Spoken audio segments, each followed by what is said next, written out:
الرجيم بسم الله الرحمن الرحيم الحمد لله على ما أنعم وله الشكر على ما ألهم والثناء بما قدم من عموم نعم ابتداها والسبوغ آلاء أسداها وتمام منن وعلاها جمع العشاء عددها ونا عن الجزاء أمدها وتفاوتا عن الإدراك أبدها والصلاة والسلام والتحية والإكرام على عبده ورسوله وصفيه وخيرته وأمينه على الوحي الذي انتجبه قبل أن أرسله وسماه قبل أن اجتبله واصطفاه قبل أن ابتعثه سيدنا ونبينا وشفيع ذنوبنا وطبيب نفوسنا وحبيب قلوبنا مولانا سيدنا بالقاس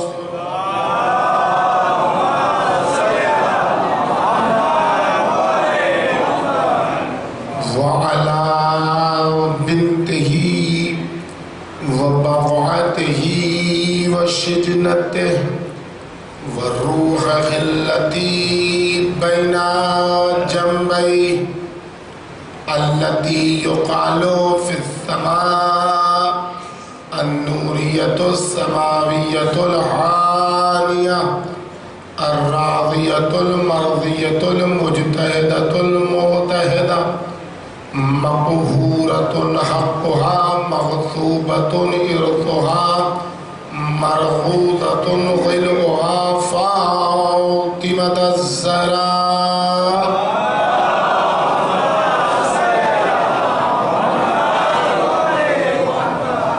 وعلى بالها وبنيها والسر المستودع فيها لا سيما على بقية الله في الأرضين سلام على آل ياسين السلام عليك يا داعي الله ورباني آياته السلام عليك يا باب الله وديان دينه السلام عليك يا خليفة الله وناصر حقه السلام عليك يا حجة الله ودليل إرادته بهم نتولى ومن عدائهم نتبرأ إلى الله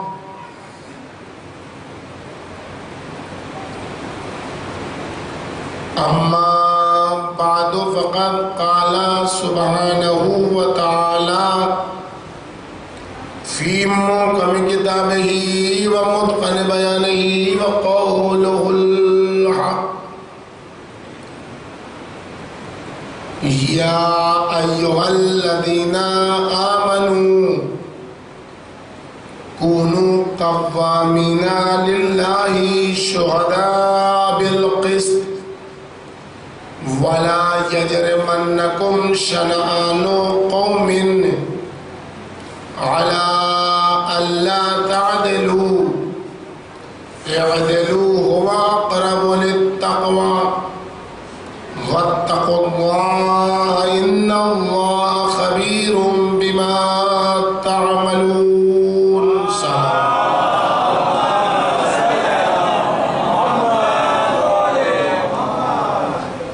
بزرگان محترم، عزیزان گرامی، عزاداران سرکار سید الشہداء علیہ السلام،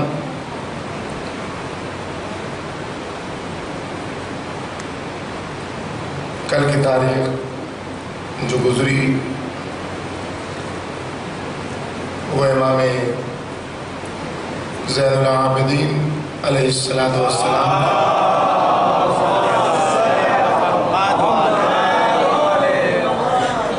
شہادت کی رات تھی، جنہوں نے اپنی مسلسل کوششوں کے بعد اسلام کی ڈوبتی ہوئی کشتی کو اپنے دور تک ساحل مراد تک پہنچانے کی پوری کوشش کی، اور اس میں اس قدر کامیاب ہوئے کہ آپ کے زمانے میں مکتب اہل بیت اطہار کے طرفداروں کی جو تعداد بیان کی گئی ہے وہ صرف 3 عدد.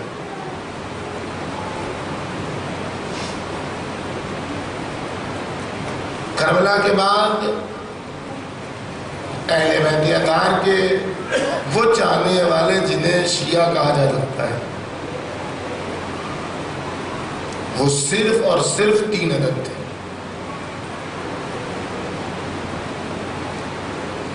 وہ کون سے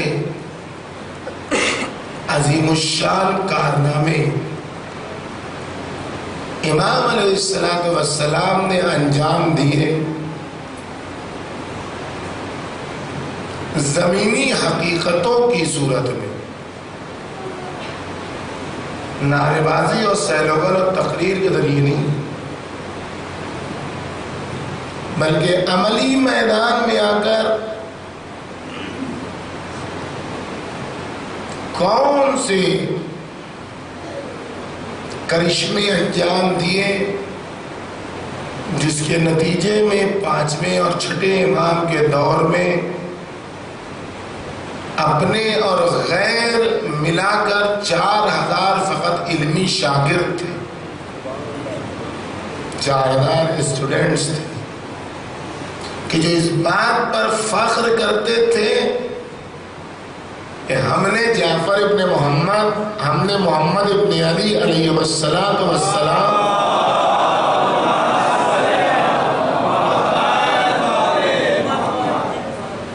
کی زبانی یہ حدیث اور یہ کلمہ سنا ہے.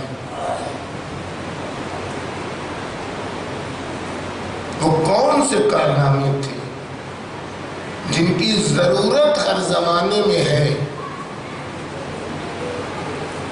اور امام علیہ السلام اس گھٹن کے ماحول میں، اس بدترین ماحول میں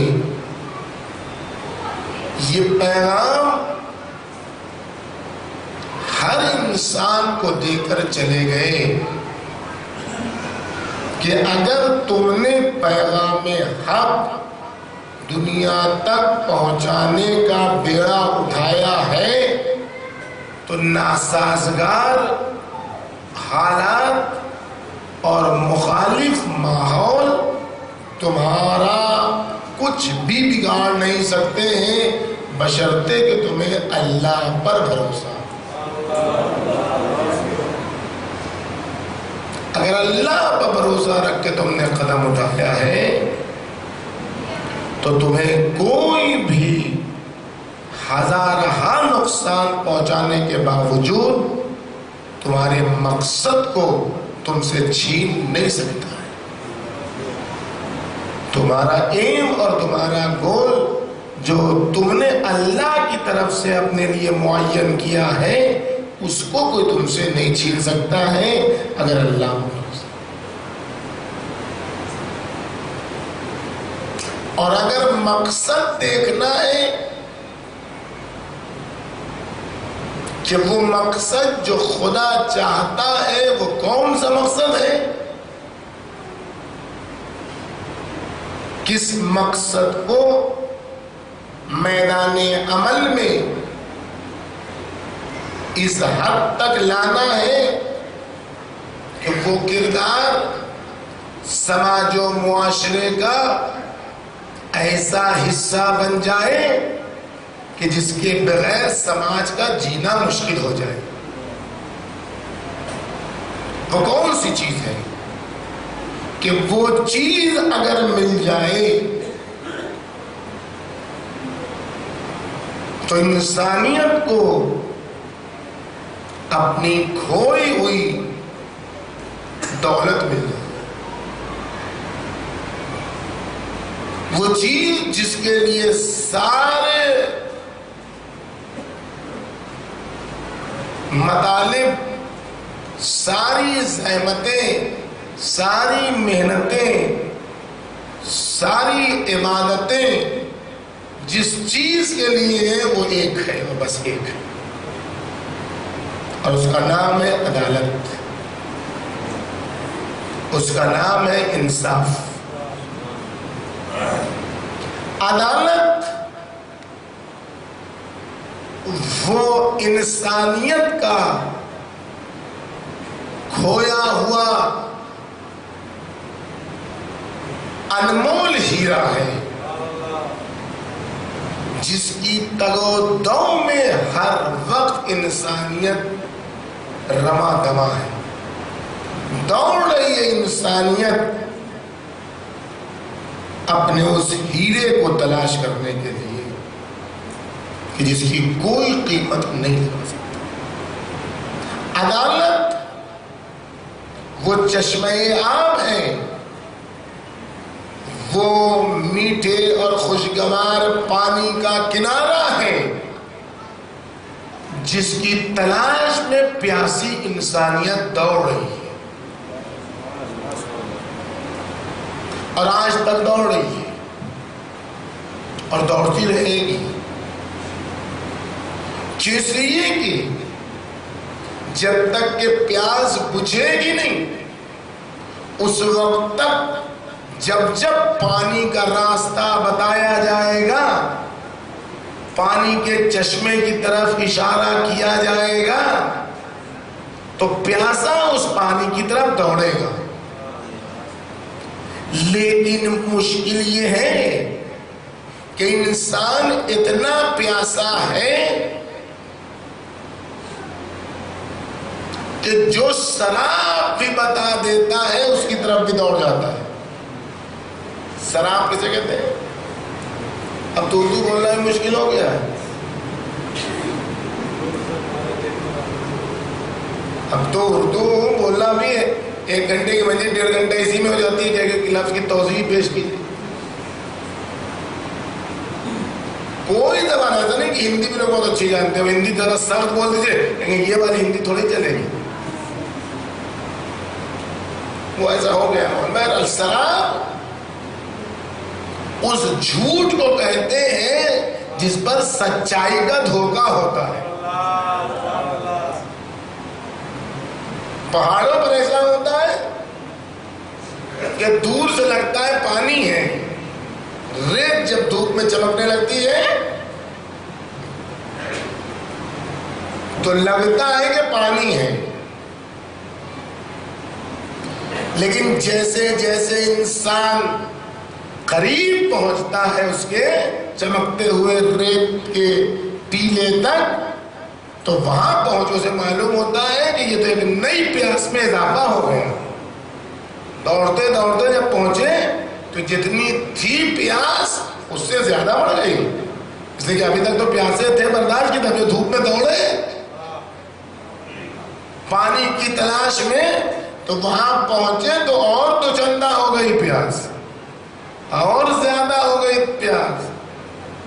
اور یہ پیاس عدالت کی اسی طریقے سے بھڑکتی رہے گی جب تک انسان عدالت کے نام پر شراب کے پیچھے دوڑے گا. یہ کیوں ایک حکومت کے بعد دوسری حکومتوں کو لایا جاتا ہے؟ کیوں ایک گورنمنٹ کے بعد دوسری گورنمنٹ آتی ہے؟ کیوں ایک پارٹی کے بعد دوسری پارٹی کو حکومت کرنے کا موقع دیا جاتا ہے؟ چونکہ دوسری پارٹی جو آتی ہے وہ عدالت کے نعرے لے کے آتی ہے. پہلی والی حکومت کی ناانصافی دیکھ کر انسان جب شراب کی حقیقت سے آشنا ہو جاتا ہے تو دوسری والی پارٹی پھر جب شراب دکھاتی ہے، پھر جب جھوٹے وعدے کرتی ہے، پھر جب کہتی ہے ہم عدالت لائیں گے، ہم سب کی ترقی کریں گے، ہم سب کو مقصد تک پہنچائیں گے، ہم سب کو سب کچھ دیں گے، تو انسان کچھ لمحے کے لیے سوچنے پر مجبور ہو جاتا ہے شاید اس سے ہماری پیاس بجھے. لیکن جب 2 سال 3 سال گزر جاتے ہیں تب راز کھل کے سامنے آتا ہے کہ پچھلا بھی شراب تھا، یہ بھی شراب ہے، آئندہ بھی شراب ہی ملے گا. ایک صلوات بھیجیے محمد والے.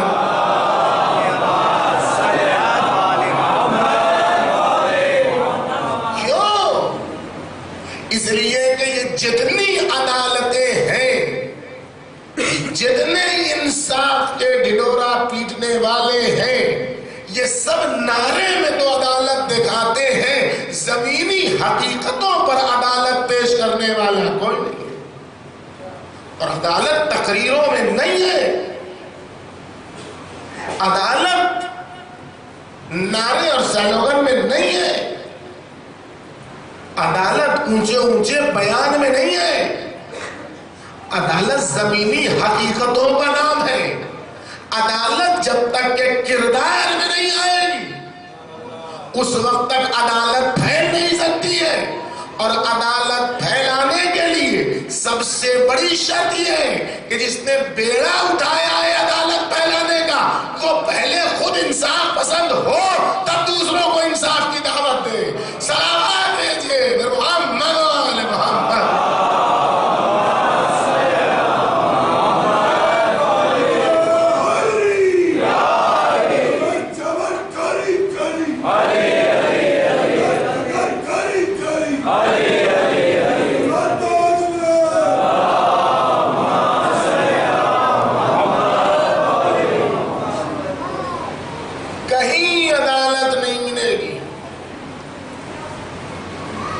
اس لیے کہ عدالت پھیلانے والا ہی سب سے بڑا ظالم ہے.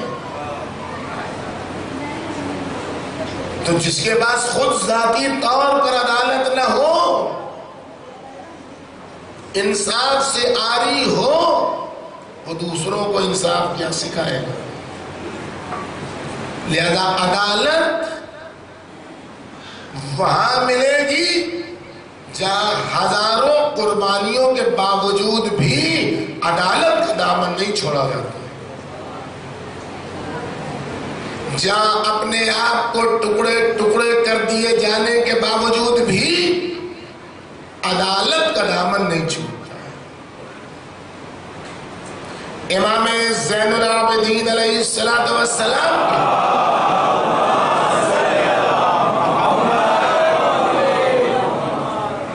آثار کے حوالے سے، آثار سجادیہ کے حوالے سے سال گزشتہ بھی اسی موضوع پر گفتگو ہوئی تھی آخری سال بھی اسی موضوع پر گفتگو، لیکن ان آثار میں سے ایک اثر امام زین العابدین علیہ السلام کا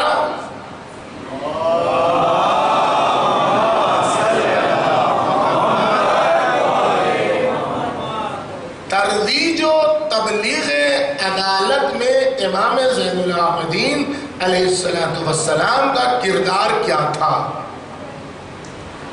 امام نے عدالت پھیلانے کے لیے کون سا طریقہ استعمال کیا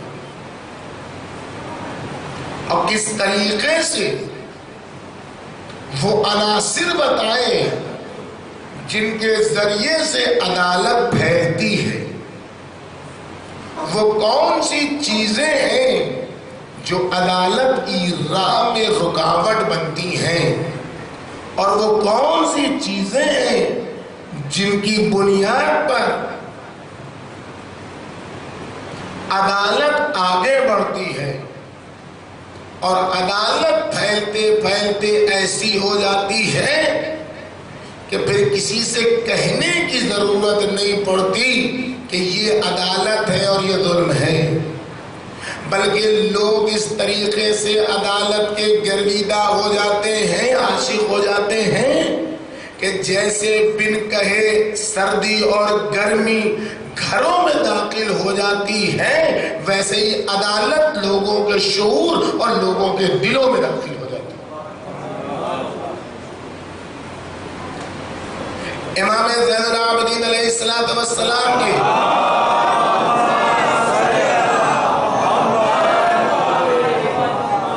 آثار میں سے ایک اثر آپ کی دعائیں ہیں۔ دعاؤں کے مجموعوں میں سے ایک مجموعہ صحیفہ سجادیہ ہے، جو کم و بیش لوگوں کے گھروں میں ہے۔ اس صحیفہ سجادیہ کی 20ویں دعا کہ جو دعائیں مکارم الاخلاق کے نام سے یاد کی جاتی ہیں، پسندیدہ اخلاق، اچھے اخلاق کیا ہونے چاہیے ایک انسان میں، تو یہ دعا تقریباً 60-70 ٹکڑوں پر مشتمل ہے۔ ایک دعا ہے لیکن ان میں مختلف پیراگراف ہیں۔ ان پیراگراف میں سے ایک پیراگراف جو 11واں پیراگراف ہے، اچھا یہ صحیفہ سجادیہ کے پیراگراف اور ٹکڑوں کو پہچاننے کا طریقہ کیا ہے، کہاں سے پتا چلے؟ کوئی فل اسٹاپ تو لگتا نہیں ہے، کوئی سطر چینج تو ہوتی نہیں ہے۔ پرانے زمانے میں ایک آجے یہاں سے پیراگراف چینج ہے تو آپ نے سمجھا کہ دوسرا مطلب یہاں سے شروع ہو۔ کیسے پہچانا جائے کہ یہاں سے پیراگراف چینج ہے؟ تو امام علیہ السلام کا کرشمہ یہ ہے کہ جہاں ایک ہی دعا میں جہاں ایک نئی دعا شروع کرنی ہے وہاں صلوات کی ابتدا ہے۔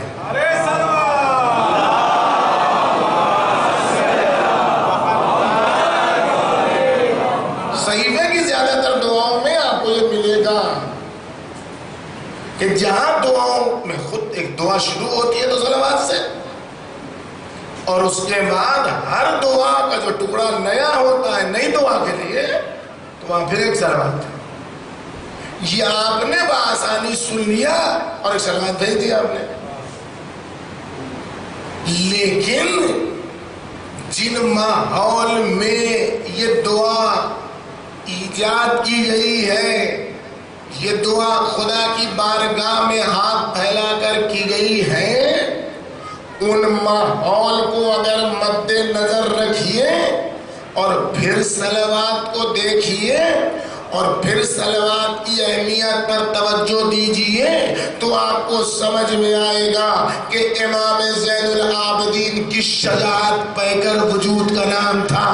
امام زین العابدین علیہ السلام کس دلیر اور ساونت اور بہادر کا نام تھا، جو زمانہ بنی امیہ کی ریشہ دوانیوں کا جو زمانہ، بنی امیہ کے مظالم کا زمانہ تھا، جو زمانہ ایسا تھا کہ اگر خطیب جمعہ کو امیر المومنین پر لعنت بھیجنا بھول جاتا تھا تو ایک مسجد بناتا تھا تاکہ اس لعنت نہ بھیجنے کی تلافی کر سکے۔ مسجد لعن تاریخ میں موجود ہے، مٹ گئی وہ مسجد، اچھا کہیں اثر نہیں ہے اس کا، لیکن تاریخ کے کوڑے دان میں اس کا تذکرہ ہے۔ مسجد لعن بنائی گئی کہ علی پر چونکہ لعنت نہیں کر سکے جمعہ کے خطبے میں، اس لیے اس کی بھرپائی کے لیے، اس کی تلافی کے لیے ایک مسجد بنا دیجیے۔ مائیں جب اپنے بچوں کو آنکھ کرتی تھی تو علی نام رکھتی تھی، جب کسی بدماش لوفر گنڈے کو پکارنا ہوتا نا تو اس کو علی اور حسن کے نام سے پکارا جاتا تھا۔ کسی کو کافر کہہ دیا جائے تو وہ ناراض نہیں ہوتا تھا، کسی کو علی کے نام سے پکار لیا جائے تو وہ ناراض ہو جاتا تھا۔ آج ہم سے کہا جاتا ہے کہ آپ صحابہ کو گالیاں دیتے ہیں، البتہ ہم یہ نہیں کرتے، جھوٹا الزام ہے۔ ہم کبھی بھی صحابہ پر تاب و تشنیع نہیں کرتے، ہم کبھی بھی صحابہ کو غلط نہیں کہتے، ہم کبھی بھی صحابہ کو برا نہیں کہتے، کوئی نہیں کہتا۔ گالی تو کوئی شریف دیتا ہی نہیں کسی کو، گالی تو مکتب اہل بیت کے طرفداروں کا کردار ہی نہیں ہے، گالی ہم کسی کو نہیں دیتے۔ ہم کسی کو گالی نہیں دیتے، کسی کو برا بھلا نہیں کہتے۔ اللہ نے جس کے لیے جو درجہ رکھا ہے ہم اس کو اسی درجے پر رکھتے ہیں۔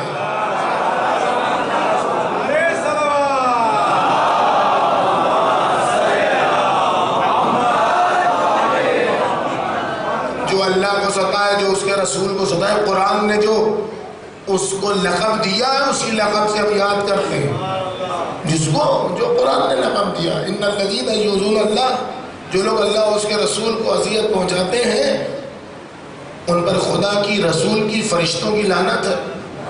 یہ قرآن کہہ رہا ہے، ہم نے نہیں کہا۔ جس نے نبی کی بیٹی کو ستایا، فاطمہ تو بضعۃ منی، جس نے فاطمہ کو اذیت دی اس نے مجھے اذیت دی۔ ہم کسی پر لعنت نہیں کرتے، صحابہ پر ہم لعنت نہیں کرتے، لیکن جس پر قرآن نے ہمیں لعنت کرنے کے لیے کہا ہے ہم اس سے چوکتے بھی نہیں۔ ہم لعنت، ملامت ہر ایک پر کرتے، اس لیے کہ ہم جانتے ہیں کہ لعنت اپنے مصداق کو تلاش کرتی ہے، جو جس کا مستحق ہوگا وہاں پہنچے گی لعنت۔ لہذا ممبر سے بھی ایسوں کا تذکرہ کرنے کے قائل بھی نہیں ہے، وہ کوئی لائق بھی نہیں ہے کہ اس کا ممبر سے تذکرہ کیا جائے۔ لیکن اگر کسی کو اصرار ہے کہ نہیں آپ تو کہتے ہیں برا بھلا، آپ تو کہتے ہیں غلط، آپ تو مانتے نہیں ہیں، آپ نے تو لعنت کا بازار گرم کر دیا، اگر یہ ہے اور اس کی بنیاد پر آپ غلط ہے اور آپ کی عبادت نہیں قبول ہے اور آپ کی دعا نہیں قبول ہے اور آپ کی نماز نہیں قبول ہے اور آپ کاٹ ڈالے جانے کے لائق ہے اور آپ مار ڈالے جانے کے لائق ہے اور ناموس آپ کی حلال ہے اس لیے کہ صحابہ آپ گالیاں دیتے، اگر کوئی یہ کہتا ہے زور ڈالتا ہے تو اپنی اسی بات پر ٹک جائے، اپنی اسی بات پر رک جائے۔ اگر لعنت بھیجنا صحابہ پر گردن کاٹنے کی دلیل ہے، ناموس پر حملہ کرنے کی دلیل ہے، تو اس کا سب سے بڑا گناہگار امیر شام ہے۔ پہلے امیر شام پر لعنت بھیجو کہ اس نے علی جیسے صحابی پر لعنت بھیجوائی ہے، پھر دوسروں کا فیصلہ ہوتا رہے گا۔ صلوات بھیجیے محمد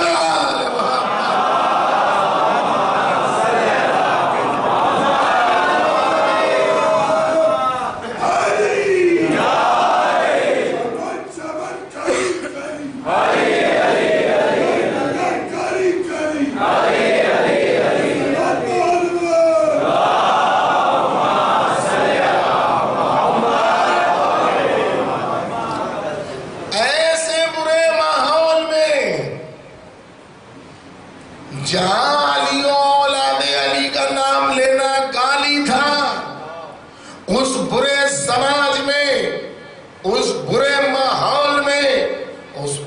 سوسائٹی میں امام زین العابدین علیہ السلام کی دلیری کو سلام، شجاعت کو سلام، ہمت کو سلام، جرأت کو سلام، سلامت کو سلام، شہامت کو سلام، کہ جس نے دشمنوں کی آنکھوں میں آنکھیں ڈال کے جب دعا کے لیے ہاتھ اٹھایا تو دعا کے ہر ٹکڑے میں کہا اللہم صلی علی محمد و آل محمد، یہ کہہ کے بتایا اگر خدا تک پہنچنا چاہتے ہو تو یہی محمد و آل محمد کا راستہ ہے۔ سلامت محمد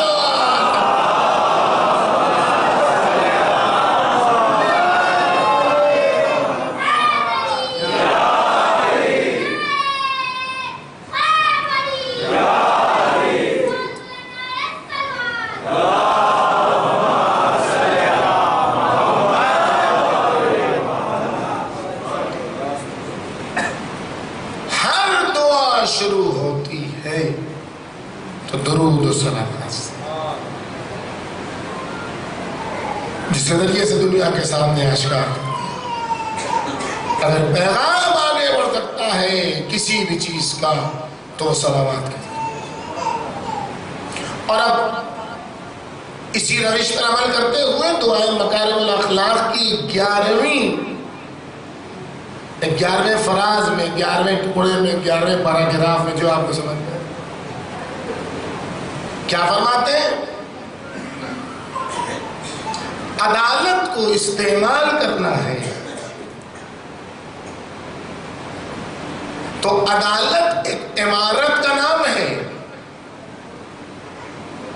ہر عمارت کے لیے ایک بنیاد ہوتی ہے، جتنی عمارت کی بنیاد مستحکم ہوگی اتنا ہی اس پر عمارت مختلف طریقوں سے تیار ہوگی۔ 11ویں ٹکڑے میں 2 دعا کرتے ہیں۔ پہلی دعا وَحَلِّنِي بِحِلْيَةِ الصَّالِحِينَ وَأَلْبِسْنِي زِينَةَ الْمُتَّقِينَ، اے میرے اللہ مجھے نیکوکار لوگوں کا حلہ عطا فرما۔ حلہ سمجھتے ہیں نا؟ حلہ کسے کہتے ہیں؟ لباس فاخرہ سمجھتے ہیں؟ تاج پرانے زمانے میں جو بادشاہ لوگ پہنتے تھے اور وہ بافتہ کون لباس پہنتے تھے، اور جب کسی سے خوش ہوتے تھے تو جو کپڑا اسے تحفے میں دیتے تھے اسے حلہ کہتے ہیں۔ جنت سے حلہ یا حسن حسین کا یہ تو یاد ہی ہوگا، اسے حلہ کہتے ہیں۔ حلہ یعنی بہترین کپڑا، بہترین لباس۔ تو اے میرے اللہ میرے وجود کو صالحین کے حلے سے آراستہ کر دے، لباس فاخرہ سے آراستہ کر دے۔ وَأَلْبِسْنِي زِينَةَ الْمُتَّقِينَ، اور مجھے تقوی والے افراد کی سج دھج والا لباس پہنا دے۔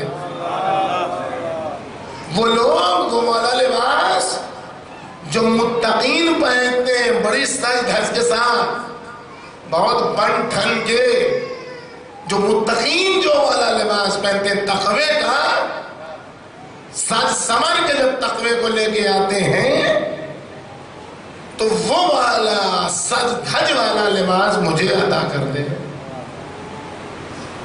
کیوں عطا کر دے؟ یہ 2 چیزیں کیوں چاہیے؟ اس کے لیے 22 چیزیں بیان کرتے ہیں۔ کیوں چاہیے مجھے یہ 2 چیزیں؟ تاکہ میں 22 کام کر سکوں۔ 22 کام کرنے کے لیے یہ 2 چیزیں مانگ رہے ہیں۔ دیکھیں آپ یہیں سے آپ کو سمجھ لینا چاہیے کہ بات یہ میری تمام نہیں ہوگی، 5 دن کے اندر بھی تمام نہیں ہوگی، آج تو نہیں تمام ہوگی، 5 دن میں بھی تمام نہیں ہوگی، اس لیے کہ 22 صفتیں ہیں، فقط میں گنوا دوں یہی بہت بڑی بات ہے۔ 22 صفتوں کی توضیح و تفسیر یہ تو ممکن ہی نہیں ہے، یعنی ممکن نہیں، ایسا نہیں کہ نہیں کر سکتے، یعنی اب وقت اتنا نہیں رہے گا، نہ اتنا سننے والوں میں طاقت ہے نہ اتنا بولنے والے میں طاقت ہے۔ 22 کام مجھے کرنا ہے، اس لیے ان 22 کاموں کے لیے مجھے 2 چیز چاہیے، ایک صالحین کا حلہ اور ایک متقین کی سج دھج والا لباس۔ تو اب سب سے پہلے جسے سمجھنا ہے وہ ہے تقویٰ، کہ تقویٰ کیا ہے، جس کی بنیاد پر وہ 22 چیزیں مانگی جائیں گی جن کو بیان کروں گا۔ پہلے یہ تقویٰ تو سمجھ میں آئے کہ تقویٰ کہتے کسے ہیں؟ تقوی کا معنی آپ اردو میں کیا کرتے ہیں؟ پرہیزگاری۔ تو جس سے پرہیز کیا جاتا ہے وہ اس کے قریب جاتا ہے۔ سبحان اللہ۔ جس سے پرہیز کرتا ہے وہ اس کے قریب جاتا ہے۔ جب پرہیزی کرنا ہے تقویٰ تو اللہ کے پاس جائے گا کون؟ آپ بتائیے، جب آپ کو پرہیزی کرنا ہے، جس وجہ آپ کو ہو گیا شوگر، اب ڈاکٹر نے کہا یہ پرہیز ہے تو اس کے بعد جائیے گا، پرہیز نہیں کیجیے گا تو اگر پرہیز اتقوا اللہ، پرہیزگاری اختیار کرو تو کہے سے پرہیز؟ آپ کو مانا کر سکتے ہیں کہ گناہوں سے پرہیز، برائیوں سے پرہیز، تو پھر عبادت میں کیا کیجیے گا؟ عبادت میں کیا مانا کیجیے گا تقوی کا؟ عبادت میں کیسے پرہیز ہوگا؟ نہیں، معلوم کرنا ہوگا کہ تقوی کا روٹ ورڈ کیا ہے، تقوی کا بیس کیا ہے، تقوی کا ہماری زبان میں مادہ کیا ہے۔ تقوی کا روٹ ورڈ ہے وقایا، مادہ تقوی کا ہے وقایا۔ وقایا عربی میں کہتے ہیں سپر کو، تقوی نام ہے سپر کا، اور سپر کہاں استعمال کی جاتی ہے؟ دوستوں میں کہیں سپر استعمال ہوتی ہے؟ سپر کا مطلب ہی ہے کہ کوئی حملہ کرنے والا ہے،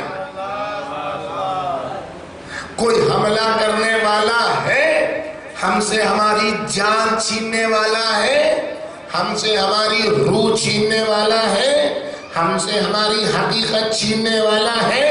اس لیے ہم اپنے اور اس کے درمیان ایک حائل رکھیں گے تاکہ جب وہ حملہ کرے تو اس پر آگے ٹکرا کے بھاگ جائے، یہاں تک نہ پہنچنے پائے۔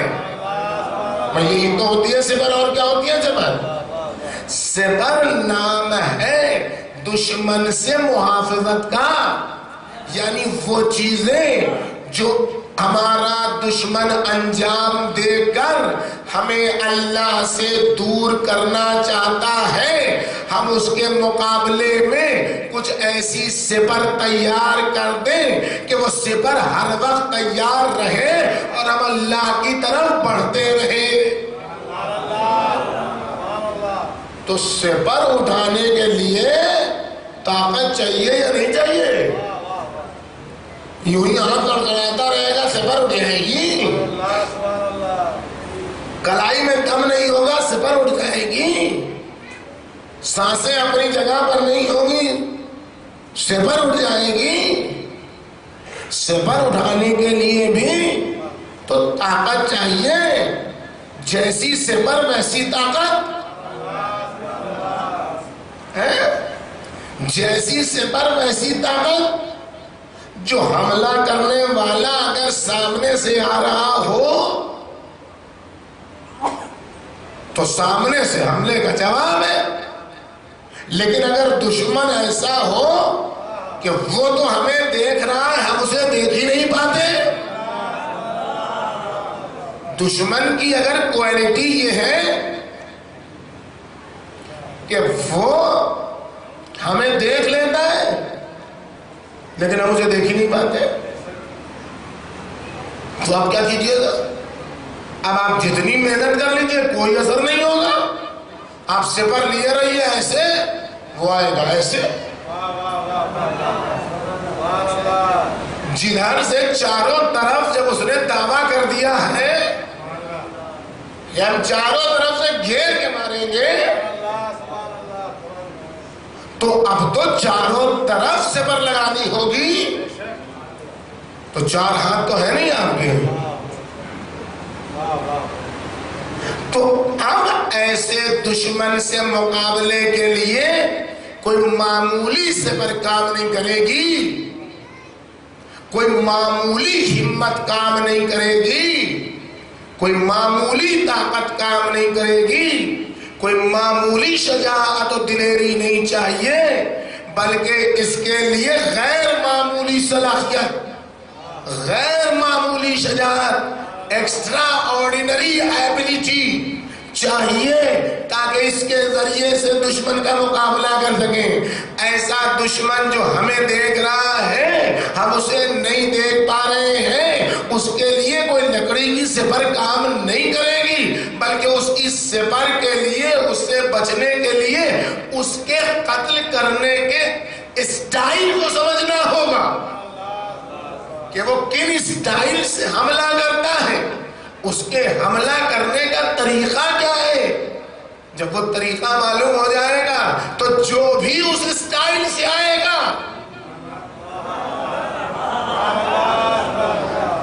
اب کوئی شخص نہیں بچا کہ یہ شخص کہہ دیا جائے دشمن ہے، یہ آدمی کہہ دیا جائے دشمن ہے، یہ فکر کہہ دی جائے دشمن نہیں۔ اب جس میں وہ اسٹائل پائے جائیں گے جو اللہ کی راہ سے دور کرنے والے ہوں گے، وہ کس بھیس میں ہے اس سے کوئی مطلب نہیں، اس کا اسٹائل شیطان والا اگر ہے تو پھر اس سے تقویٰ کرنا پڑے گا۔ صلوات دیجئے در محمد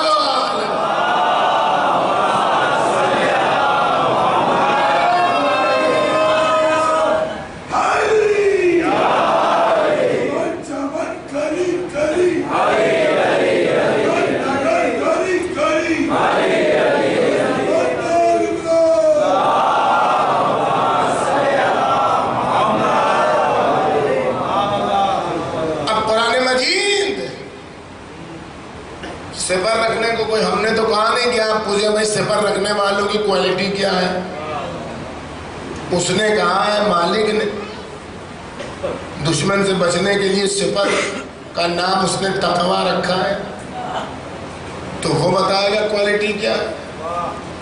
جو تقویٰ کرے گا، جو سپر رکھے گا اسے کیا ملے گا؟ کہ سب سے پہلے تو سینہ چوڑا رکھو، زبان سے نہیں کردار سے،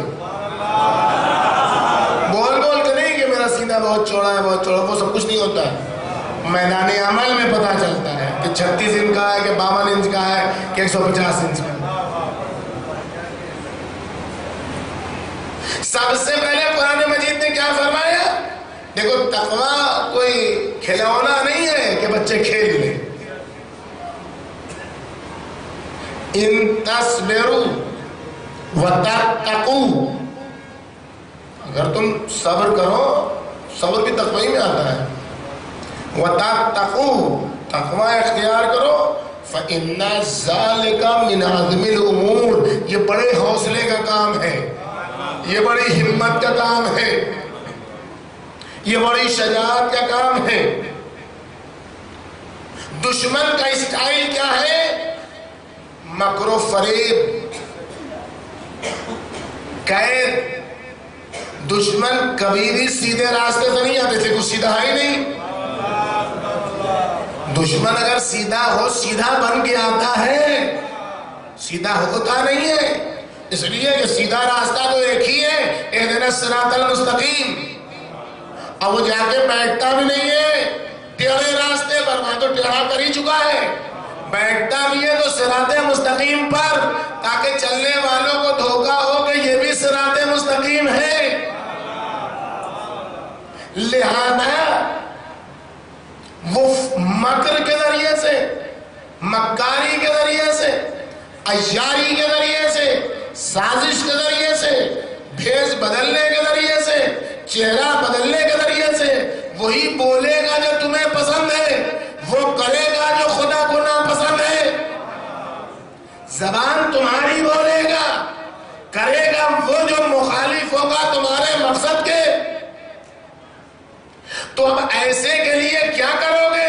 خدا کہتا ہے تقوی اختیار کر لو، اس کے مکر و فریب سے نجات مل جائے گی۔ ان تصبروا واتقوا لا یضرکم کیدہم شیئا۔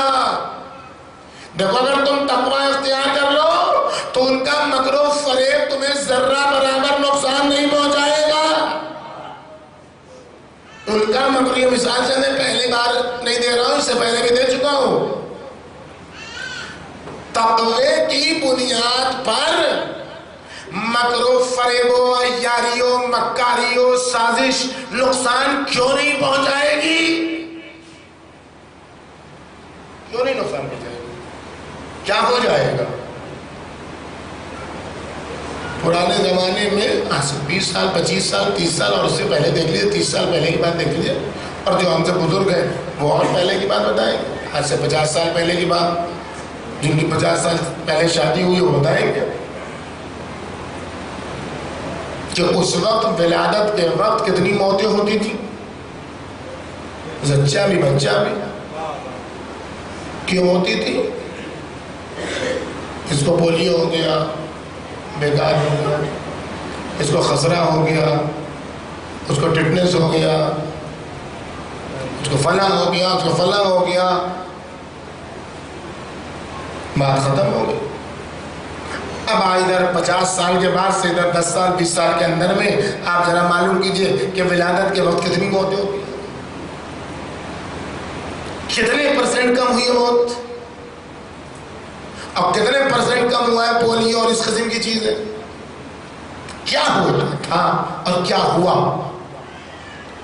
پرانے زمانے میں جب مرض ایڈوانس ہو جاتا تھا، چاہے زچہ کا چاہے بچے کا، تب دوائیں دی جاتی تھی، تو دواؤں میں اتنی صلاحیت نہیں ہوتی تھی کہ ایڈوانس ایج کے مرض کو دبا سکے، تو مرض کی طاقت بڑھ جاتی تھی، دوائیں ہار جاتی تھی، مقابلہ نہیں کر پاتی تھی۔ تو اب ڈاکٹروں نے، سائنس نے کیا کہا کہ یہ طریقہ ہی غلط ہے کہ مرض ایڈوانس ہونے کے بعد اس کا علاج کیا جائے، کچھ ایسے ٹیکے لگا دو کہ وہ مرض پنپنے ہی نہ پائے، ایسے ٹیکے لگا دو کہ مرض پنپنے ہی نہ پائے۔ لہذا جیسے ہی حاملگی کا مسئلہ آتا ہے، پریگننسی کیس آتا ہے، اسی زمانے سے ٹیکہ شروع ہو جاتا ہے، ویکسین شروع ہو جاتا ہے، دوسرے مہینے پر، تیسرے مہینے پر، 7ویں مہینے پر، 9ویں مہینے پر، ولادت کے بعد بچے کو 2 مہینے پر، 5 مہینے پر، 7 مہینے پر، 2 سال پر، اور 5 سال پر، اور پھر 7 سال پر، اور پھر 15ویں سال پر یہ جو ٹیکہ لگایا جاتا، پھر کوئی نہ بچہ مرتا ہے نہ زچہ مرتی ہے۔ کیوں؟ اس لیے کہ مرض کو پنپنے ہی نہیں دیا جاتا ہے کہ مرض ایڈوانس ہو۔ خدا یہی طریقہ بتا رہا ہے، اگر دشمن کے مکر و فریب کے مرض سے بچنا ہے تو اپنے وجود پر تقوی کا ٹیکہ لگا لو، مکر و فریب کا مرض ختم ہو جائے گا۔ سلام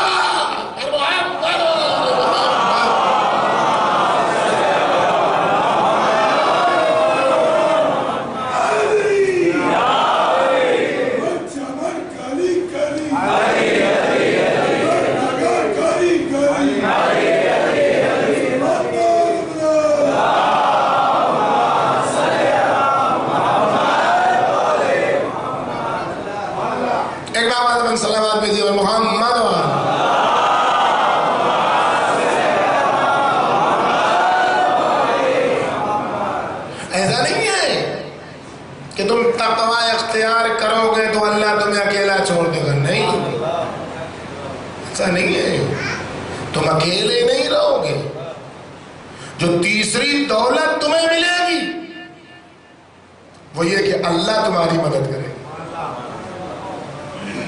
ان اللہ مع الذین تقوا، اللہ کسی کے ساتھ نہیں ہے، اللہ ان لوگوں کے ساتھ ہے جو تقوی اختیار کرتے ہیں، اور جس کے ہمراہ اللہ ہو جائے، جس میں طاقت ہے کہ اس کا بال بھیگا کر دے، جب وہ خود دعویٰ کرے کہ من خاف اللہ، اللہ سے جو ڈرے گا تقوی اختیار کرے گا، خاف اللہ منہ کل شیء،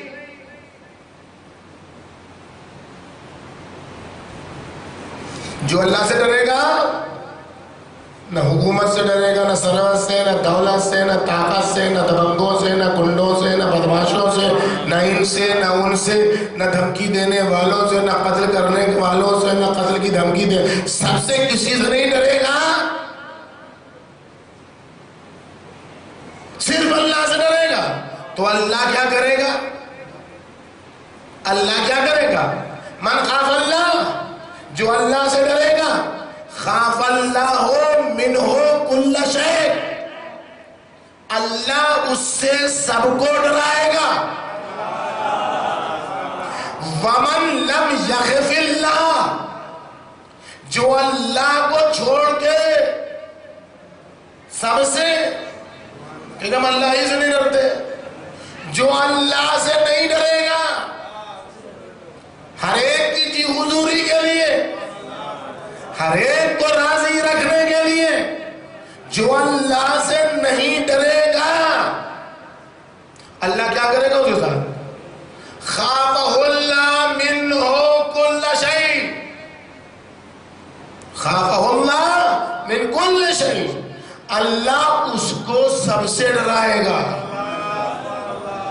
جو اللہ سے ڈرے گا اس کی ذات اتنی روب و دبدبے کی مالک ہو جائے گی کہ وہ منبر سے حق بولے گا، تو جو اللہ سے نہیں ڈرے گا فون پر اس کو دھمکی دے گا کہ قتل کر دیں گے، مار ڈالیں گے، مقدمہ کر دیں گے، یہ بھول جاتا ہے کتنے مقدمہ کرنے والے مٹ گئے، کتنے قتل کی دھمکی دینے والے مٹ گئے، کتنے بولے وہ بوجھے لو اتباع شیبہ مٹ گئے، لیکن حسینیت نہیں مٹ سکی، اس لیے کہ قتل اور خون کے دریا سے ہوتے ہی ہوئے حسینیت بچی ہے۔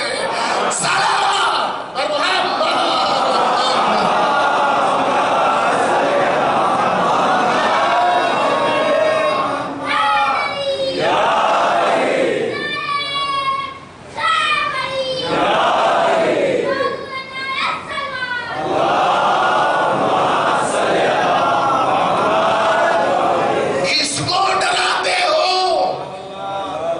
بولنے سے ڈراتے ہو، لوگوں کو حق بتانے سے ڈراتے ہو، حق بیانی سے ڈراتے ہو، لوگوں کو تقوی کی طرف بلانے سے ڈرتے ہو کہ اگر لوگ متقی ہو گئے تو میری چودراہٹ ختم ہو جائے گی، لوگ اگر پڑھے لکھے ہو گئے تو میرا بازار مان پڑ جائے گا۔ اپنے بازار کے مندے پڑنے سے گھبرا رہے ہو کہ وہ نہ چلے گی جو خدا کو نہیں پسند ہے۔ منبر پر وہ بولو جو خدا کو پسند ہے، منبر سے وہ نہ بولو جو پبلک کو پسند ہے۔ اگر اللہ کی پسند رکھو گے خیال اس کا تو اللہ لوگوں کے دلوں میں تمہاری محبت ڈال دے گا۔ صلوات محمد محمد۔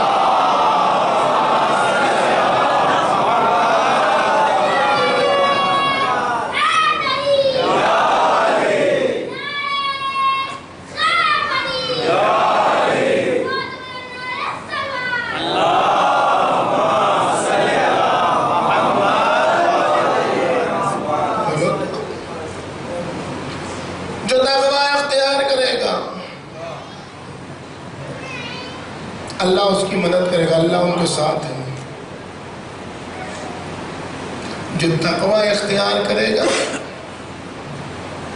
اللہ اسے سختیوں سے بچائے گا، جو تقوی اختیار کرے گا اللہ اس کے لیے بند دروازے کھول دے گا، جو تقوی اختیار کرے گا جہاں پھنسے گی گاڑی وہیں راستہ کھل جائے گا، جو تقوی اختیار کرے گا اس کو وہاں سے رزق ملے گا جہاں سے کوئی گما۔ بھائی دو ہی چیز کے لیے آدمی سارے حلال و حرام انجام دیتا ہے، ان کی لوٹ، ان کی گھسوٹ، یہ رشوت، وہ سود، ان کا مال ہڑپ کر لینا، ان کا مال غصب کر لینا، امام زمانہ کی املاک کو غصب کر لینا، یہ کائے کری بچوں کا پیٹ پالنا ہے، ان کو بھی فلاں اسکول میں پڑھانا ہے، بیوی کے بھی تو اخراجات ہیں، ان کی بھی تو روز روز کی تمنائیں ہیں، اور کھانا بھی 10 لوگوں کو تو کھلانا ہے، یہی سب تو ہے۔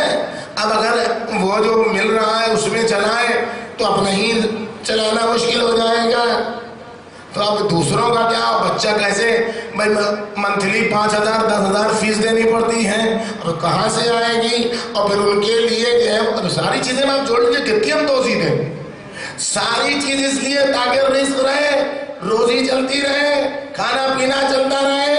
یہ بھول جاتا ہے انسان کہ روزی دینے والا کون ہے، روزی چھیننے والا کون ہے۔ خدا کہتا ہے مشکلات سے نجات، پریشانیوں سے نجات، کوئی میرے پاس نہ آئے، کوئی مقدمہ کر دے تو 10 لاکھ وکیل کو کھلانے کے لیے ہو، کوئی مقدمہ کر دے تو 50 لاکھ جج کو دینے کے لیے ہو، تبھی تو کہاں سے جب تک کہ ادھر ادھر کی نہ کریں گے اتنے لوگ کیسے رہیں گے ارد گرد ہمارے گنڈے بدماش جو ہمارے مخالفین کو دھمکا سکے۔ بھائی رہنا چاہیے نا، خدا کہتا ہے نہیں نہیں یہ سب غلط راستہ ہے، من یتق اللہ، جو تقوی الہی اختیار کرے گا یجعل لہ مخرجا، خدا اس کے لیے بند دروازے کھول دے گا، ویرزقہ من حیث لا یحتسب، وہاں سے رزق عطا کرے گا جہاں سے کوئی گمان بھی نہیں کر سکتا ہے۔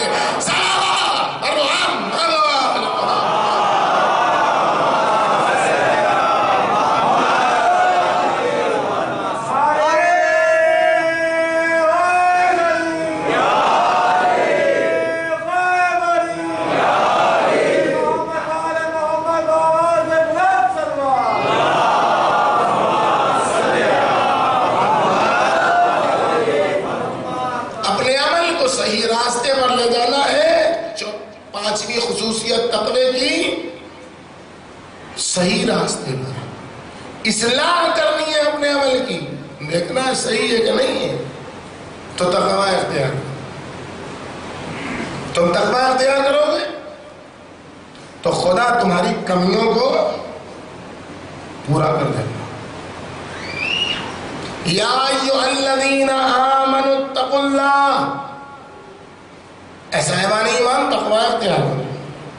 وقولوا قولا سدیدا، جب بولو تو مستحکم بولو، دلیل کے ساتھ بولو، ایسے بولو کہ بات دل سے نکلے تو دل میں جائے، کیونکہ جو بات دل سے نکلتی ہے اثر رکھتی ہے، پر نہیں طاقت پرواز مگر رکھتی ہے، قدسی الاصل ہے، رفعت پہ نظر رکھتی ہے۔ ایسی بات بولو جو دل سے نکلے تو دل میں اترے، قولوا قولا سدیدا۔ جب یہ کرو گے تو کیا ہوگا، یصلح لکم اعمالکم من حیث لا یحتسب، جہاں سے تم گمان بھی نہیں کرتے ہو کہ تمہارا ٹیڑھا میڑھا کام صحیح ہو جائے گا، وہاں سے اللہ تمہارے اعمال کو سجل کر دے گا، صحیح کر دے گا، نکست سے درست کر دے گا۔ محبت چاہتے ہو اللہ سے کہ اللہ تم سے محبت کرے، تو کہیں محبت نہیں ملے گی، نہ چلے میں نہ چوکی میں، نہ بیوی کو 40 دن کے لیے چھوڑ کے جانے میں، نہ اس کے حقوق کو ضائع کرنے میں، نہ چلے کے نام پر بدکاری کرنے میں، نہیں سب میں کچھ نہیں ہے۔ تقوی اختیار کر لو، خدا تم سے خود بخود محبت کرنے لگے گا. فَإِنَّ اللَّهَ يُحِبُّ الْمُتَّقِينَ، اللہ ان سے محبت کرتا ہے جو تقوی الہی اختیار کرتے ہیں. سلامات بھیجیے محمد و آل محمد.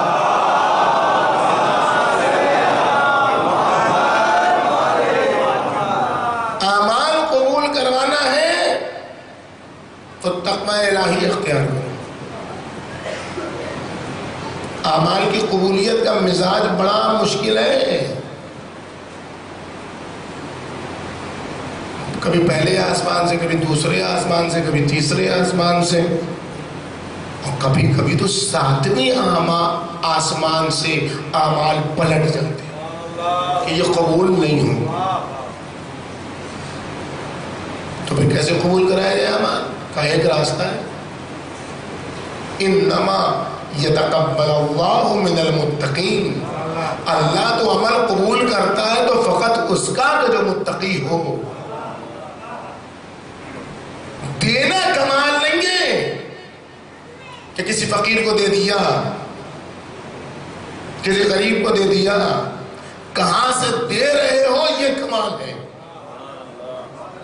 کون سی جیب سے دیا جا رہا ہے یہ کمال ہے. دوسروں کا حق لوٹ کے دے رہے ہو، یہ اپنی پسینے کی کمائی سے نکال کے دے رہے ہو. مان لو خرچ بہت کرتے ہیں اس گمان میں کہ تو غریب کو دے تو رہے ہیں، بھائی یہی کافی ہے. چھٹے امام کے زمانے میں بھی ایسی بعض لوگ تھے، بانٹنے کی تمنا رکھنے والے، خرچ کرنے والے راہ خدا میں. گئے روٹی والے کی دکان پر، کتنے کی روٹی ہے بھیا؟ اس نے جو ہی بتایا تھا بڑی مہنگی روٹی بیچ رہے ہیں آپ. روٹی والے کی نظر ادھر ادھر گھومی، 2 روٹی جیب میں. آگے گئے، گوشت بیچ رہا تھا، اس سے بھی کچھ ہی طریقے سے پوچھا، بڑے مہنگے بیچ رہے ہو، سالانہ جو کچھ بھی تھا جیب میں. آگے ادھر سیب والے کی دکان کے پاس گئے، اس سے بھی 2 سیب جیب میں، 2 انار جیب میں. پہنچ گئے وہاں مدینے میں جہاں فقیر کھانا کھایا کرتے تھے. 2 انار نکال کے، 2 روٹی نکال کے، 2 فلاں نکال کے. اور کہ اللہ تیرا شکر کہ تو نے ہمیں غریبوں میں بانٹنے کی توفیق دی. امام علیہ السلام پیچھے سے سارا منظر دیکھ رہے تھے. پہنچے، بھائی کاہے کا شکر ادا کر رہے ہو؟ تمہارا مال تھا ہی کم، جو تم جس کو تھا اس کو ثواب مل گیا. تو اب وہ لگا امام کو گنت سکھانے.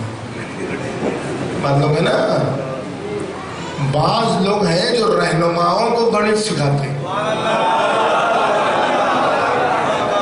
وہ بھی امام وقت کو حساب بتانے لگا. گنت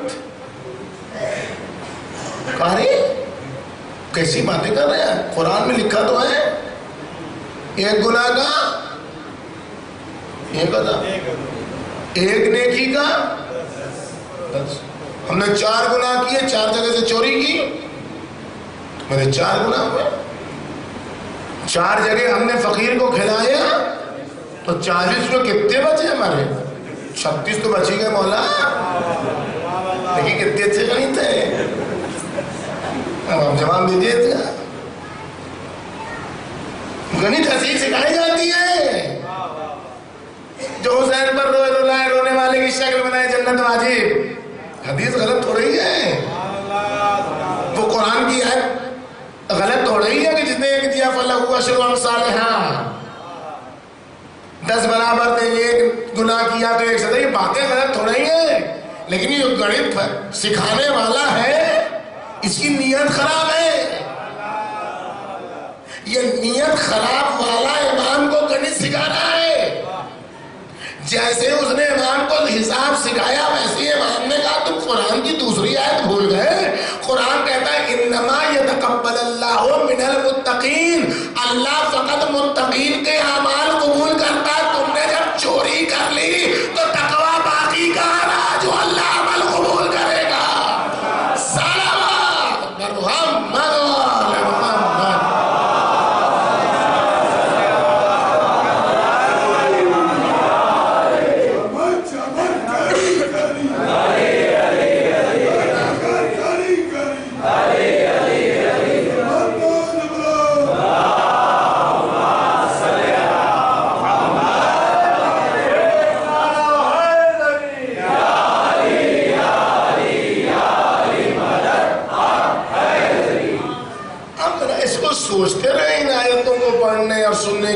بعد کہ امام نے کیا خدا سے دعا طلب کی ہے، کن خصوصیت کی حامل ہے یہ صفت تقوی کہ جس کی طلب خدا سے امام نے دعا کے 11ویں پیراگراف میں کی ہے۔ تقوی کی 8ویں خصوصیت کہ دشواریوں سے نجات ملے گی، پریشانیاں آسانیوں میں تبدیل ہوں گی۔ من یتق اللہ یجعل لہ من امرہ یسرا، جو تقوی الہی اختیار کرے گا اللہ اپنے امر کی طرف سے اس کے لیے آسانیاں ایجاد کرے گا، آسانیاں قرار دے گا۔ جو تقوی الہی اختیار کرے گا اللہ اس کے گناہوں کو چھپا دے گا۔ یہ کون سی بات ہوئی بھائی؟ پوچھئے نا، متقی گناہ کرے ہی گا کیوں؟ قرآن کہہ رہے ہیں، ہم نہیں کہہ رہے ہیں۔ متقی گناہ کرے گا ہی، جو متقی ہے وہ کیوں گناہ کرے گا؟ جو اللہ کہہ رہا ہے تمہارے گناہوں کو چھپا دے گا، کیوں گناہوں کو چھپا دے گا بھائی؟ ہم تو تقوی والے ہیں، آپ تو دعوت دے رہے ہیں تقوی کی۔ اس کا مطلب تقوی کا معنی ہم کچھ اور سمجھے ہیں، خدا کچھ اور سمجھانا چاہ رہا ہے۔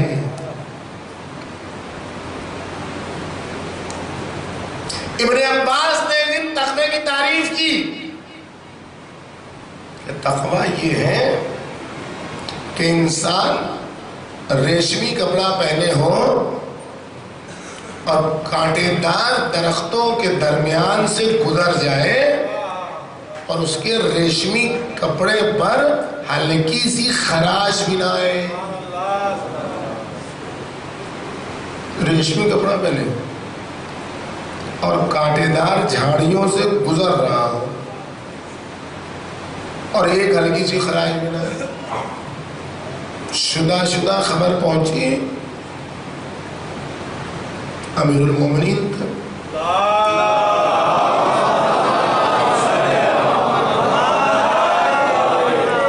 کہ آج ابن عباس نے تقوی کی ایسی تعریف کی، بلایا، سنا تم نے تقوی کی ایسی تعریف کی ہے؟ کہا کتنے ملیں گے اسے؟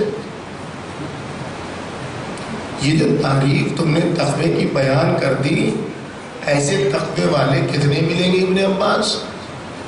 کتنے لوگوں کو تم نے تقوی کے راستے سے ہٹا دیا ایسی تعریف کر کے تقوی کی؟ اب پھر مولا کیا کہا؟ تقوی کی مثال اس انسان کی ہے جو بالکل سفید کپڑا پہنے ہو اور وہ اس راستے سے چلے جہاں پھسلنے کا امکان ہو اور وہ پھسل بھی جائے اور کپڑے پر اس کے دھبا لگ بھی جائے، لیکن پھر وہ دھبے کو جھاڑتا ہوا پھر اسی راستے پر نکل جائے اور پھر گرے اور پھر اپنے میل اور اپنے دھبے اور اپنے داغ کو صاف کرتا ہوا آگے بڑھتا رہے، اس طریقے سے افتہ و خیزاں، گرتا پڑتا اٹھتا بیٹھتا، کسی طریقے سے اپنے آپ کو مقصد تک پہنچا دے۔ تقویٰ پہلے مرحلے کا یہ نہیں ہے کہ گناہ نہ کرے، گناہ کو فضیلت نہ سمجھے، گناہ کرتے ہوئے بے حس نہ رہے، یہ نہ کہے کہ اللہ کا شکر ہم نے یہ گناہ کیا اور دوسرے تو اس سے بڑا بڑا گناہ کرتے ہیں، ہم تو مولانا صاحب یہی کرتے ہیں، دوسروں کو دیکھ، یہ نہ کہے۔ انسان ماں باپ کا یتیم ہو جائے تو ہو جائے، اس لیے کہ ماں باپ کی یتیمی 15 سال تک باقی رہتی ہے۔ انسان خدا نہ کرے حس و حواس کا یتیم ہو جائے، جو سماج حس و حواس کا یتیم ہو جاتا ہے وہاں گناہ فضیلت سمجھ کے کیا جاتا ہے۔ صلوات بھیجیے محمد محمد۔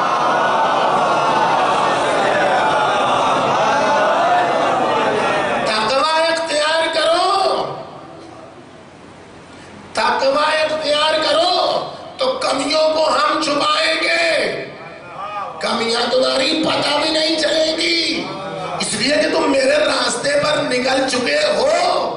اب داغ دھبے جو لگے ہیں اسے دھلوانا، اسے صاف کرانا ہماری ذمہ داری ہے. اور میں خدا ہوں، خدا دنیا کا حکمران نہیں ہوں. جی ایس ٹی لگا، سب نے سر پیٹ لیا. اچھے اچھے لوگ بھی تھے جنہوں نے دے دیا. اب بہت ساروں کے پاس انکم ٹیکس سے نوٹس بھی آئی ہوگی کہ آپ کو انکم ٹیکس دینا ہے، انہوں نے دے دیا. دینے کے بعد کسی کے پاس انٹرویو آیا، کسی کے پاس نوٹس آئی کہ آپ کو 26 جنوری کو انعام دیا جائے گا اس لیے کہ آپ نے جی ایس ٹی بھر دیا ہے. بتائیے کسی کے پاس آئے؟ اور جی ایس ٹی سے پہلے جتنے ٹیکسز لگے تو جس نے بالکل وقت پر ادا کر دیا، بالکل نیٹ اینڈ کلین وائٹ منی جس کے پاس ہے ملک میں. کسی کو آپ نے دیکھا 26 جنوری اور 15 اگست کو بلا کے پریزیڈنٹ آف انڈیا سے انعام دیا گیا ہو؟ یہ دنیا کے حکمراں ہیں. گناہ کرو گے تو سزا دیں گے، ان کی نگاہ میں برائی کرو گے تو سزا دیں گے، چاہے غلطی ہو چاہے نہ ہو. انہوں نے جو قانون بنا لیا اس کے خلاف کرو گے تو اس کو وہ گناہ مانیں گے. جس کو انہوں نے گناہ مان لیا ہے اگر تم اسے انجام دو گے تو وہ سزا دیں گے، اور اگر ان کے کہے ہوئے راستے پر چلو گے تو وہ کبھی تمہیں جزا نہیں دیں گے، کبھی تمہیں انعام نہیں دیں گے. یہ فقط اور فقط خدا ہے کہ اگر گناہوں کی سزا دیتا ہے تو نیکیوں کی جزا بھی دیتا ہے. لہذا آواز دیتا ہے اگر تم تقوی اختیار کرو گے تو تمہارے گناہوں کو تو معاف کریں گے. وَيُعَظِّمْ لَهُ أَجْرًا، فقط گناہوں کو معاف نہیں کرے گا، تمہارے اجر کو اتنا عظیم کر دے گا کہ قیامت کے دن ہر ایک کہے گا کتنا عظیم پیکر ہے، کتنا باعظمت ہے. سلامات بھیجیے محمد وآل محمد.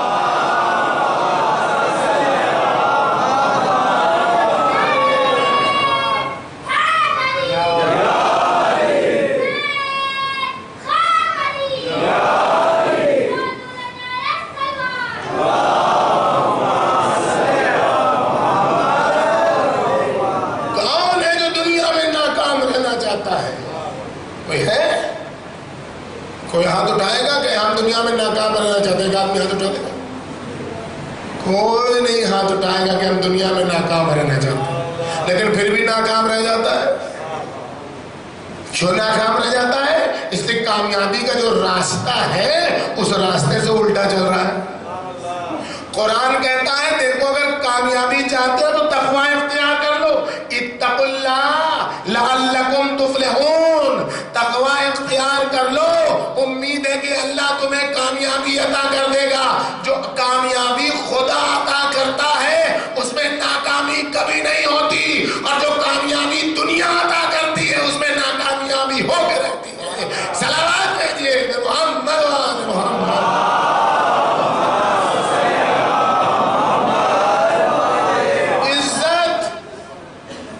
دنیا میں جو کہ ہم بے عزت رہنا چاہتے ہیں، ہم کو عزت پسند ہی نہیں ہے. ساری مار پیٹ ڈنگیا مشتی تو اسی کی ہے کہ عزت مل جائے، گدی مل جائے، لوگ السلام علیکم کیسے ہیں ہاتھ چومے، بھائی یہی تو ہے. اور کیا ہے دنیا میں؟ کانٹا یہ جو تمہارے سامنے ہے آ کے تمہارا ہاتھ چوم رہے ہیں، تمہاری جے جے کر رہے ہیں، پیچھے دیکھو کتنی گالیاں دیتے ہیں. اس کے اوپر خوش نہ ہو. کہ بدترین انسان وہ ہے جس کا احترام اس کے خوف سے کیا جائے.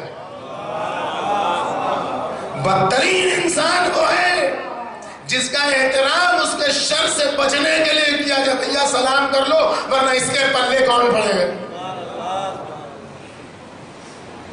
جس کا احترام محبت کی بنیاد پر کیا جائے، رافت و مہربانی کی بنیاد پر کیا جائے، وہ کامیاب انسان ہے. جس کے دل میں محبت اتر جائے وہ احترام ہے. ورنہ یہاں سلام پیچھے گالی، وہ ہے کہ جو وقت رہے گا تو سلام کرے گا. جب تک طاقت رہے گی جب تک حکومت رہے گی، جب تک گدی رہے گی، اس وقت السلام علیکم آداب بھیا، پرنام بھیا، سب کچھ رہے گا. اور ادھر گدی ہٹی، ادھر سڑکوں پر کوئی پوچھنے والا بھی نہیں ہے کدھر جا رہے، اس لیے کہ اب حکومت نہیں رہی.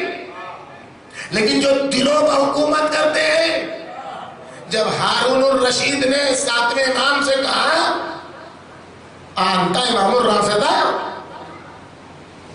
کیا آپ رافضیوں کے امام ہیں؟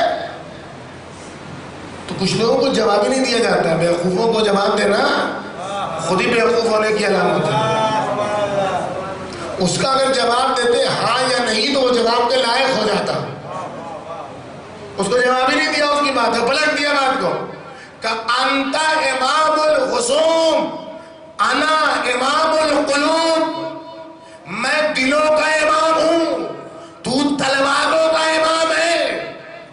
یعنی جب تک تلوار میں پانی رہے گا لوگ تیری پوجا کریں گے، جب تک دلوں میں خالص نفس ہوگا ہماری اطاعت ہوگی. یہی سبب ہے جب تک یزید کی تلوار میں پانی رہا دنیا کے بڑے بڑے لوگ اس کا کلمہ پڑھتے رہے، اس کی تعریف کرتے رہے، اس کو اچھا کہتے رہے، اس کی بدکاریوں کے باوجود، اس کی خراب کاریوں کے باوجود، بندر سے کھیلنے کے باوجود، رسول خدا کا امامہ بندر کو پہنانے کے باوجود اس کی تعریف و تمجید کرتے رہے، حسین کو برا کہتے رہے، گالیاں دیتے رہے، قتل کرتے رہے، ٹکڑے ٹکڑے کرتے رہے. لیکن ادھر تلوار کا پانی گرا، یزید رضی اللہ سے لعنت اللہ ہوا.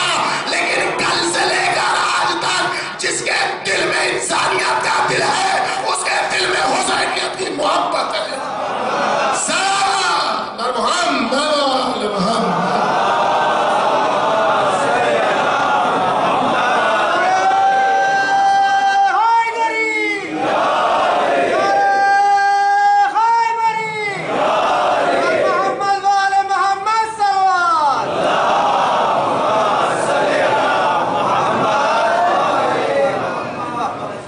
دنیا اور آخرت کی بشارت چاہتے ہو، تقوی اختیار. الذین آمنوا، جو لوگ ایمان لائے، وکانوا یتقون، اور وہ تقوی اختیار کرتے، لہم البشریٰ، بشارت ہے ان کے لیے، فی الحیات الدنیا و فی الآخرہ. نجات چاہتے ہو تقوی اختیار کرو. ثم ننجی الذین اتقوا، ہم نے ان لوگوں کو نجات دی جنہوں نے تقوی اختیار کیا. آخرت کی کامیابی چاہتے ہو تقوی اختیار کرو. والعاقبۃ للتقویٰ، کوئی یہ دعا دے دینا آپ کو اگر کہ اللہ تمہاری عاقبت بخیر کرے، لیکن اس کو ہم بند کر دے رہے ہیں تاکہ آپ کو یقین ہو جائے کہ یہ دیکھ دیکھ کے پڑھتے ہیں نہ معلوم کتنا برق پلٹ دیں گے، اس لیے یہ بند کر دیں تاکہ آپ کو یقین ہو جائے. اس سے زیادہ ان کو یاد ہی نہیں تو پڑھیں گے کیا. صلوات بھیجیے محمد.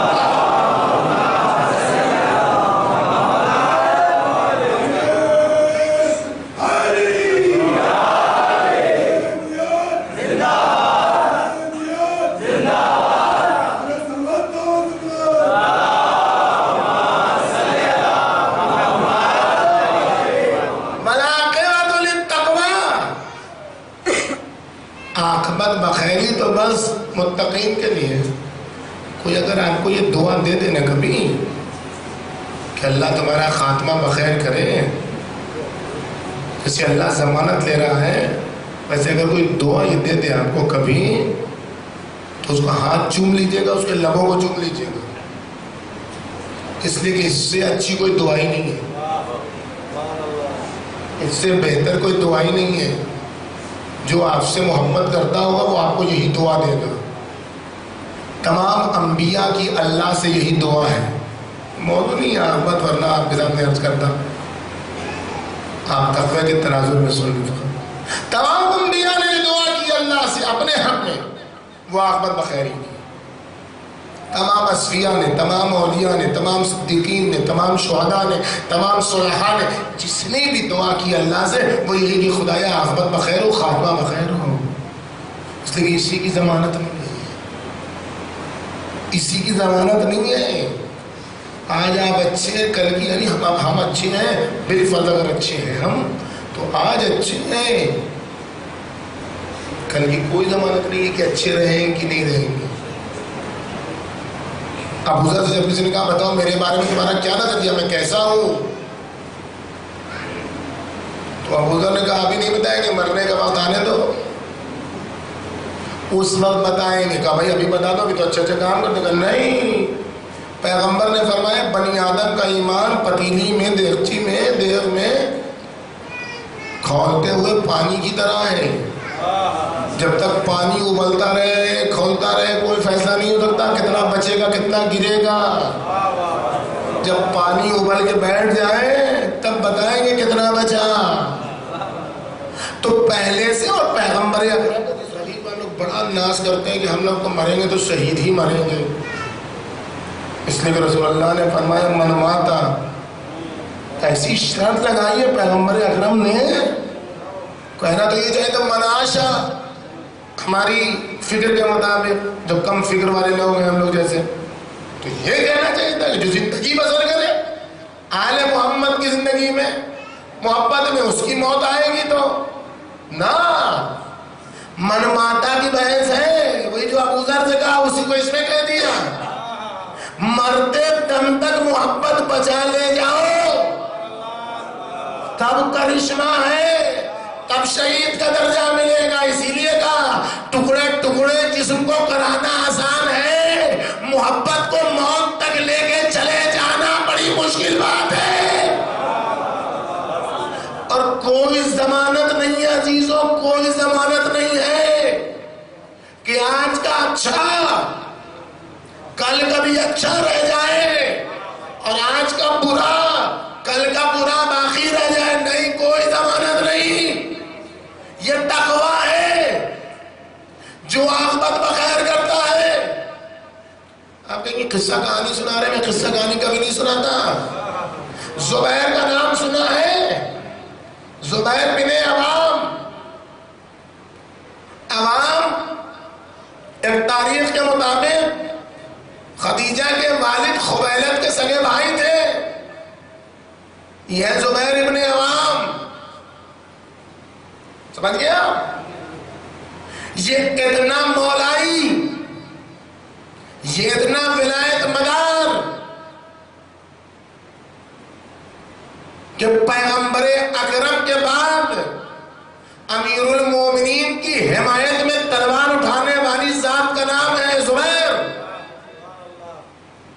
خلاف احتجاج کرنے والا، حاکم وقت کے خلاف احتجاج کرنے والا زبیر، لوگوں کو امیر المومنین کی حمایت کے لیے اکٹھا کرنے والا زبیر، سیدہ مرضیہ نے جس کے لیے کہا کہ وصیت کہ اگر آپ عمل نہیں کر سکتے تو مجھے تنہائی میں دفن کرنا ہے، میں زبیر سے وصیت کیے دیتی ہوں۔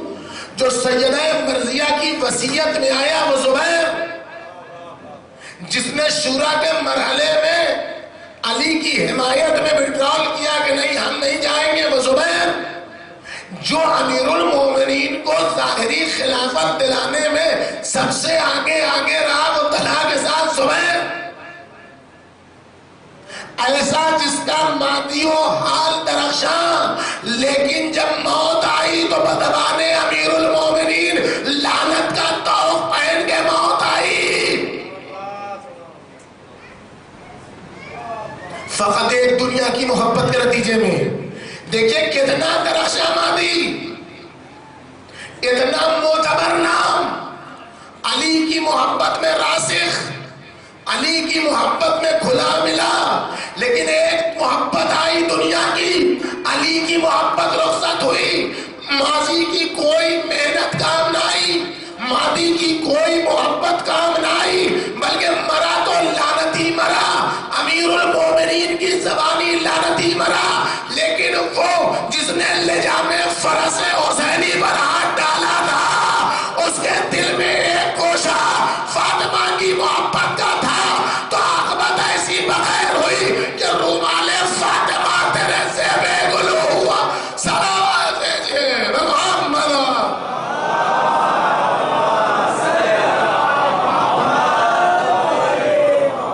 کوئی نہیں کہہ سکتا کہ کس کی عاقبت بخیر ہوگی۔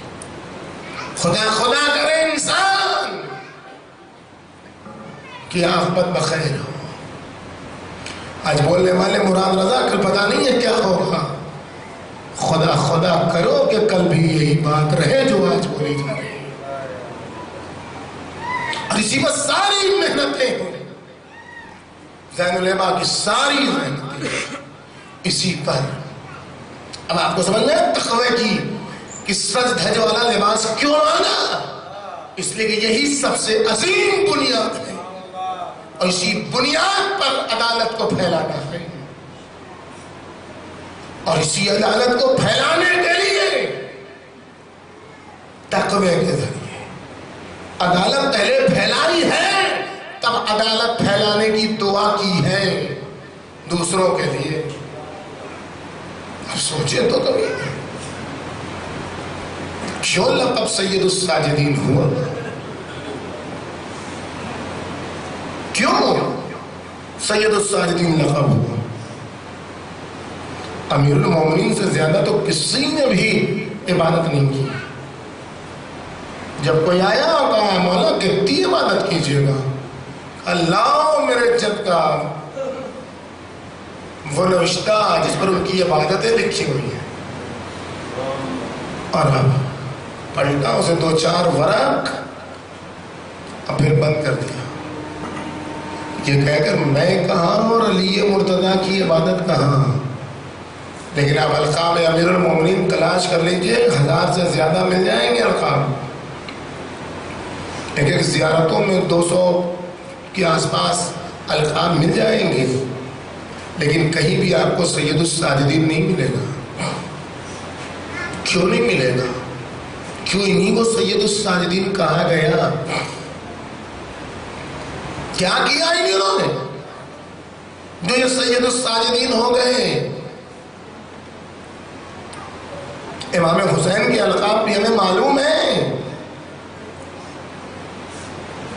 یہ تحلیل ایک بزرگ عالم دین کی، اللہ غریق رحمت کرے، انہیں جو آپ کے سامنے پیش کر رہا ہوں۔ امام حسین کے القاب بھی سب کو معلوم ہے، انہیں کشتے گریہ کہا گیا، قتیل الابرا کہا گیا۔ جو مجھ پر روئے گا، اس کا جو میرا تذکرہ کرے گا، اس کی آنکھوں سے آنسو ضرور نکلیں گے۔ مظلوم ہیں، صبر کرنے والے ہیں، مصباح الہدیٰ ہیں، سفینۃ النجات ہیں، لیکن کہیں لب حسین جیسا سجدہ تو آج تک کسی نے کیا ہی نہیں، کسی کو موقع ہی نہیں ملا۔ وہ سجدہ تو کبھی ختم نہ ہوا، وہ ہے حسین کا سجدہ۔ جس نے زندگی میں سر رکھا تو زندگی میں سر نہیں اٹھایا، شہادت کے بعد جس کا سر دشمن نے اٹھایا وہ حسین ابن علی کا سجدہ۔ لیکن ایسا سجدہ کرنے والے امام حسین علیہ السلام کو بھی سید الساجدین کا لقب نہیں ملا۔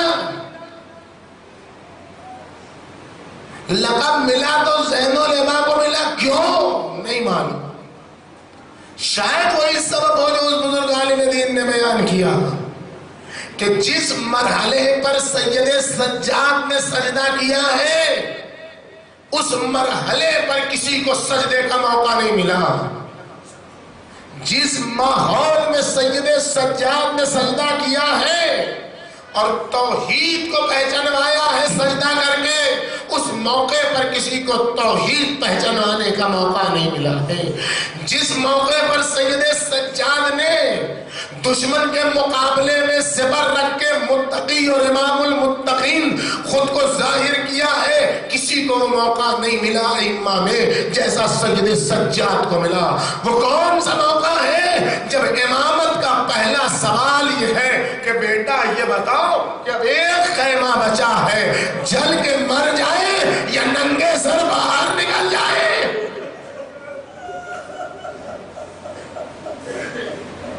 یہ وہ موقع ہے، پہلا سوال امامت کا۔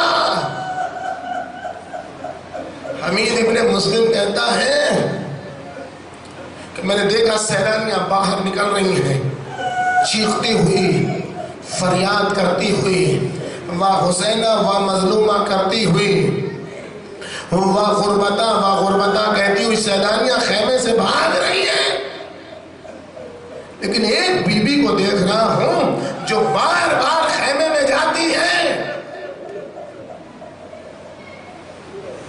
اور بار بار خیمے سے باہر نکل آتی ہے۔ میں نے پکڑ کے بی بی کو پوچھا، گیا بی بی کے قریب، پوچھا ہے بی بی تمام خواتین جیسے نکل رہی ہیں ویسے آپ بھی کیوں باہر نہیں نکل جاتی؟ یہ بار بار جلتے ہوئے شعلوں میں کیوں جا رہی ہیں؟ کیوں اپنے آپ کو ختم کر دینا چاہتی ہیں؟ کیوں اپنے آپ کو جلا دینا چاہتی ہیں؟ وہ بی بی تڑپ گئی، کہا اے امیر ابن مسلم، خیمے کے اندر میرا ایک بیمار ہے جو میری ساری دولت ہے اسے لے کے آنا ہے۔ اب حمید کہتا ہے بی بی ایک بار دوڑتی ہوئی پھر جلتے ہوئے شعلوں میں گئی اور اپنی پشت پر ایک بیمار کو لے کے ایسے آئی جیسے کوئی اپنی بڑی بڑی دولت لے کے دشمنوں کے نرغے سے نکل گیا ہو۔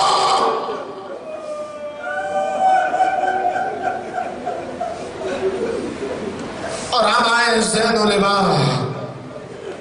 شام غریبہ، بچوں کی سسکیوں کے درمیان، شہداء کی لاشوں کے ٹکڑوں کے درمیان، سکینہ کی فریاد کے درمیان، گھوڑوں کی ٹاپوں کے درمیان، پامال لاشوں کے درمیان، ادھر کے گھوڑے ادھر کے گھوڑے ہونے کے بعد، لاشوں کے ٹکڑوں میں تبدیل ہونے کے بعد، تپتی ریتی پر جو شام غریبہ میں سر رکھا اور سبحان قدوس لا الہ الا اللہ حقاً حقاً کہہ کر جو حسین کے بیٹے نے سر سجدے میں رکھا، شام غریبہ گزر گئی، سر اس وقت اٹھا جب آیا ظالم، اے زینب ارے تمہیں سوار ہونا پڑے گا،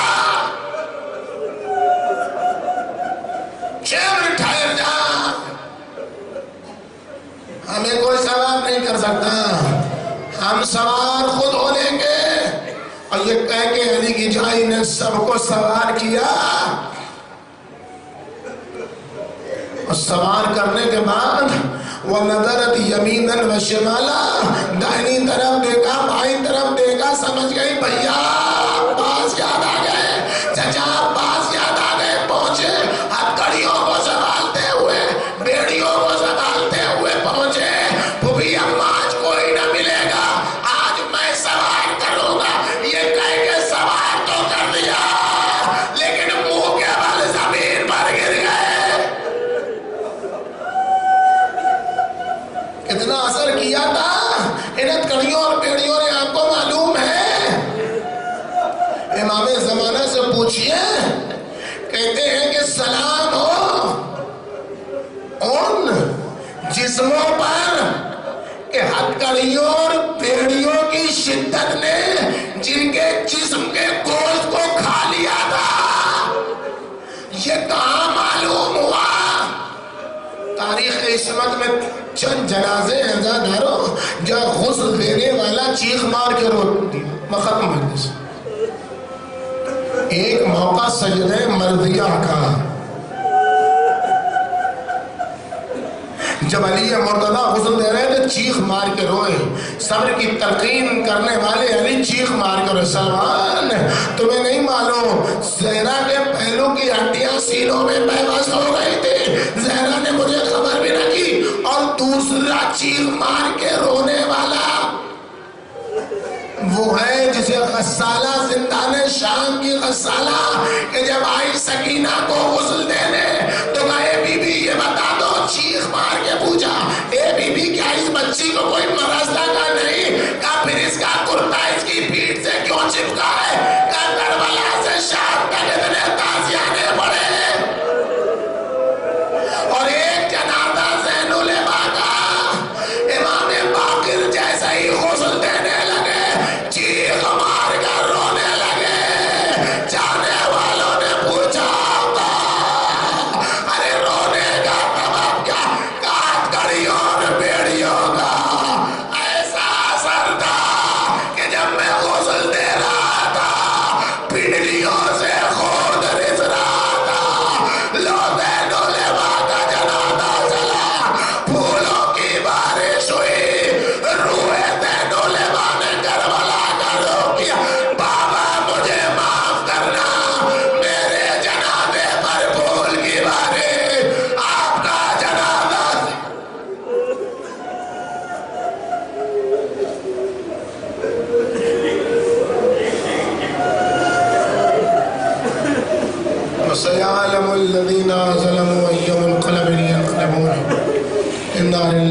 پالنے والے ہم میں جذبہ عمل کی توفیق عطا فرما، پرچم اسلام کو سربلند، پرچم کفر و نفاق کو سرنگم فرما، اطوات عالیات کی حفاظت فرما، ہماری اس مختصر سی عبادت کو شرف قبولیت عطا فرما،